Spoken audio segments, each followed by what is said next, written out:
Hello everyone. Hi there. It's time for the final Commander Keen game. Except for those other three. Well, this is the last chronological. The last, official one. He's done. He's Crosby's. I'm actually Maxwell Adams. Neat. So, because... Oh wow, we got full-on Star Wars scroll. Yeah, because this is something that's in every single game, if you go to the demo and then get out again. And because Keen 6 was released via commercial stores, there's actually no F1 help thing, which means I can't get the story, and also can't get the little snippets of all the enemies. Oh, so are you going to make some?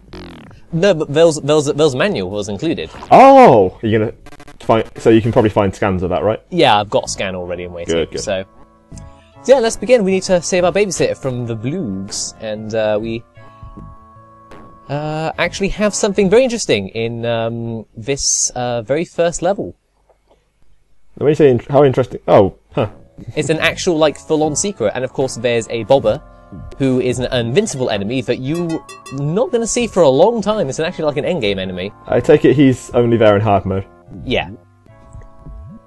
So, yeah, we can get some pizza, we can head down to the secret cavern, and it's just cool. Yeah, actually. So now we've figured out horizontal spinning on the signs. Yeah. I think we know that the sign says exit at this point. Well, yeah, just in case. But you can go back to the rocket level as much as you can and get 30,000 points each time. Grind the shit out of those points. That is probably not necessary if history is anything to go by. No. So we got ourselves the Bloogs. They're the very dumb, large green enemies, and then we have the Blue Gluts, which can come in a variety of different colours. I'm kind of freaked out by the fact they have bird talons. Yeah, it's just the way the enemies are designed this time around. It's a little weird. Commander Keen 6 is definitely a weird and very slightly off-putting game in a way that it trying to present itself, and actually it works. I actually really like this game. So when you say off-putting, do you mean just a bit weird, or like Nightmare Fever Dream? Just a little bit, the way that the levels are designed, the way the enemies are, and the way the music is as well. The music is a little bit weird and off-putting, but I actually find that it works quite well. Really sets the tone for this game. I mean, this level, I'd describe it as a little bit of a hellscape. Just a little bit. So this seems like it kind of goes on from Keen 5 and kind of improves on the engine a bit. Yeah. But it was developed around the same time as Keen 4, and it's kind of obvious that the focus was on Keen 4, because this game isn't particularly perfect. For one they released in real stores for actual human consumption. Yeah, so they've got a couple of interesting new things that don't appear in Keen 5, since they've obviously adapted it from the Keen 4 engine mostly. Okay. So the things in Keen 5 that don't appear, or is in Keen 4 in Keen 6 that don't appear in Keen 4? Stuff in Keen 6 doesn't appear in Keen 5. Right. Okay. I'm still a little bit confused on the chronology of development, but yeah. Maybe I'll figure it out by the end of this, Fred. I won't. I really won't. Yeah, so there's not much to this level other than the fact that once you finish, you can get on this lovely little platform. And go all the way back to the start. Yeah, don't you just love that? I think I've made my thoughts clear on this. I like the eye trees. They are appropriately trippy. And one-ups are Queen Vivas. They're because the small Vivas collect 100 of them, you get an extra life. Yeah, pretty simple. What are Vivas? They're just small creatures full of energy, I imagine. Okay. I don't 100% remember. I just need to look at the thing again. Did you have to leave it in going both ways? Yeah. Just to remind you of how awesome this game can be sometimes. Like, we're not starting off at a high point here, are we? Also, I should mention a small enemy, the bobber, which is just a smaller bobber that fires off some small little embers. And if you actually wait long enough, it actually falls asleep and has a little towel or a little blanket. So that's a puzzle solved for us, I guess. Come back with a grappling hook. Basically, yeah. And now we've got ourselves the Blue Guard. This guy takes 3 hits to kill and will smack down your club and stun you for a bit. 3 hits to kill, has a big stick. Also Gicks, those yellow Kabuto-looking creatures. They're dicks. They're really, really, really annoying. I hate them. They just fling themselves at you, I can take it. More or less. You can stand on top of their shells and use them also to, like, move about. But if you touch their undersides at all or get flattened by them, then yeah, you're dead. I see. I thought that you meant like they hit you and stunned you with the clubs away, and now I realise you meant the ground. Oh yeah, no, yeah, they hit the ground and yeah, that stunned you for a couple of seconds. But you can jump in order to avoid that. But it doesn't stop the screen moving though. Yeah, it's a staple of the genre. This looks like a Contra level, like an end of Contra level. Like it's all bio-organic and freaky. Yeah, that's just how it is. I mean, yeah, the kind of colours that are used in this game are more or less purple and red, and things are just freaky. Wonder why they went with that for this game. I don't know. It's different, I suppose. That is what it is. This game is different compared to Keen 4 and 5. I mean, 5 was just 2, but in a good engine. Basically. I mean, not literally, but in terms of concept. Well, yeah, literally. And also the remote is, the switches that you can push and also activate. They go up and down. Yep, and if you actually jump them and also put them down, you can actually use them as like a small platform. Which we'll be using a few times. But yeah, it's just different. But of course, we just had the very simple just push switches, but in Keen 5. Yeah. Now we've got slightly more complicated jump switches. So, that also may mean that when they were developing Keen 4 and 6, they just decided to just use the Keen 4 engine because it was just easier to use, perhaps. Maybe. And just decided to have Keen 6 as just the experimental engine. But I honestly have no idea. I mean, there's not a tremendous amount of difference in the engine by the looks of it. No, it still more or less plays exactly the same, but it's not particularly well put together. It's a bit buggy, it's a little bit shaky. It's just... I'm not too sure what it is, but I feel that Keen just doesn't control as well in this game.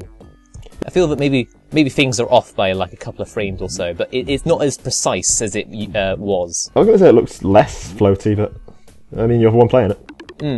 Yeah, because I've gotten used to the whole, Keen 4 and Keen 5, so... Well, that's how I do it in this kind of LP. Like, I've more or less played these games twice. Yeah, recently. Plus however many times. Plus, actual time spent to get a decent looking run. Yeah. So, it's just how it just comes across. And then, did you used to skid when you landed? A little bit. I don't think so, no. No, I think I'm getting confused with something else. Well, it wouldn't be the first time. No, I'm constantly confused. Because this is the start of a level again, isn't it? Yep. Can you just God mode your way over? You could do, but we also kind of want to come back over here since this platform's activated. And the way that these platforms and gun is timed is that there'll always be a shot going across as you... If you just ride a platform without moving, you'll always get shot. You will always get hit.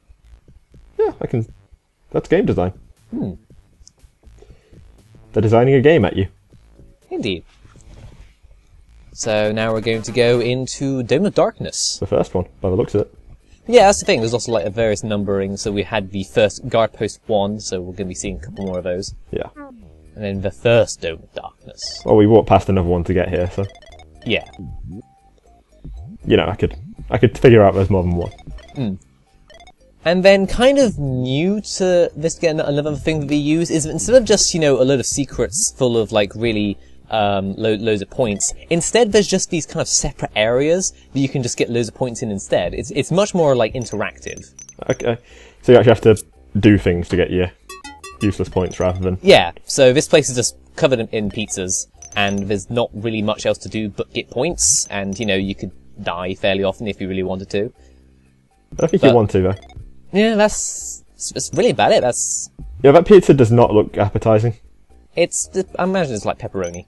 Yeah, but it's like brown. Yeah, we're only working with like, what, 16 or 256 or so colours or whatever? It looks sub 16-bit, but... What do I know about game programming? Yeah. I know it's meant to be like root beer floats for drinks. Yes. Yeah. No, the pizza really looks nasty, man. Okay, well, you know, it's worth a lot of points, and, you know, well, at least always try and make sure to, you know, get all of the 5,000 points if I can. Is the pizza the most points value in this game, or? Yep. Yeah. It's always 5,000. I couldn't remember if there was a higher one or not. No. In Keen's 1 to 3, it was 2,000 for teddy bears. And that was the last platform, so we just need to wait. There we go. With the seamless editing. Oh, of course. Every single time. and you can figure out that secret is there because of the two chocolate lollipops or ice creams or whatever. They look like ice creams to me. Oh, whatever. Lolly ice creams. I'm an expert on the subject. So yeah, that was just a load of points and an extra life or so. And this is a flect. You can I think I see where the name comes from. Yeah. That's actually their teeth. Really? Huh. Yep. That's weird. Well, it's one way to evolve, I suppose. I wouldn't recommend it. Well, you know, it seemed pretty helpful for that chap in that one specific instance. That's a more interesting enemy. That's probably the most interesting enemy type I've seen in any of these games, to be honest. Yeah. We can also climb up the dome, but there's nothing up there. Not in this specific level. And also, there is a secret right below us, as we're standing on this thing right now. But due to a tiling error, it's completely blocked off. Oh, great. It was just a few points, it wasn't really that big a deal.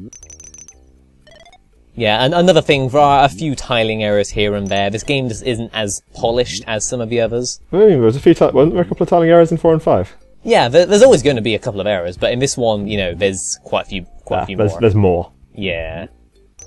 Which, unfortunate, but oh well.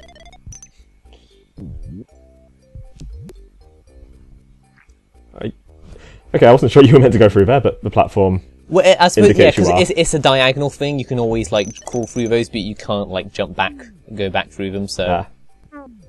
So, I'm not entirely sure if that's actually intentional, like, the whole diagonal, like, crawling through, but, probably isn't. There was a platform there, it seems, if not intentional, at least acknowledged. Which we acknowledge it is basically intentional. Yeah, but they do intend you that you're able to, like, climb up. Fucking blue glitter, I hate them. Never fun. And also, yeah, sometimes it's like when I, like, jump or try and do the impossible pogo trick by pressing Alt and Control at the same time. Sometimes I just get on my pogo and then just kind of lightly hop, even though I'm pressing down the control. So I don't know, it just feels like a couple of frames are just missing or stuff like that. I don't know. I don't know how that stuff works. Code and shit. No idea. Huh, I wonder where you're going to use that grappling hook. Maybe we'll use it in the next episode. I imagine we won't.